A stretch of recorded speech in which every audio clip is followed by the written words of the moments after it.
যাদেরকে এতদিন কোনো খোঁজ খবর ছিল, বলেন না এতদিন খোঁজ খবর ছিল? কারণ এটা দুনিয়া। দুনিয়াকে আপনি যত তাড়াতাড়ি বুঝে ফেলবেন, দুনিয়াতে আপনার টিকে থাকা তত সহজ হবে।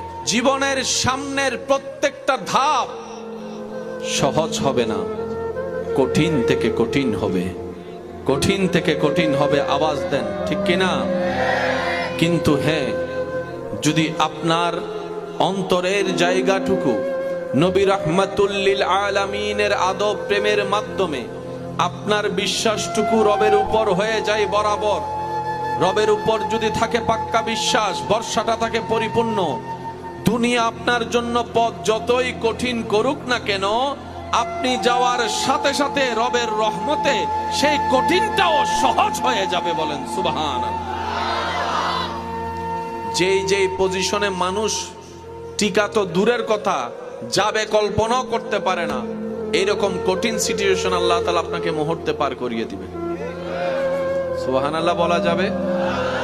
আর একটু জোরে বলেন না সুবহানাল্লাহ। জীবন কাটটা কঠিন নয়, সবারটাই কঠিন। মানুষ কি আনন্দে সেট করে নাকি কষ্টে? মানুষ কি আনন্দে নেশা করে নাকি কষ্টে?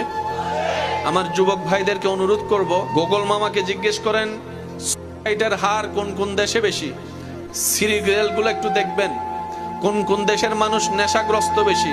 সিরিয়ালগুলো দেখবেন, সে দেশগুলা যখন আপনার নামের সামনে আসবে তখন আপনি একটু ভাববেন, এই মডার্ন দেশগুলা, এই উন্নত দেশগুলা, যেখানে ডলারের কোনো অভাব নাই, যেখানে প্রযুক্তির কোনো অভাব নাই, এই দেশের মানুষগুলা, শিক্ষিত সমাজের ছেলেরা মেয়েরা ড্রাগ এডিক্টেড হয় কেন? হতাশা সহ্য করতে না পেরে সুসাইড করে কেন?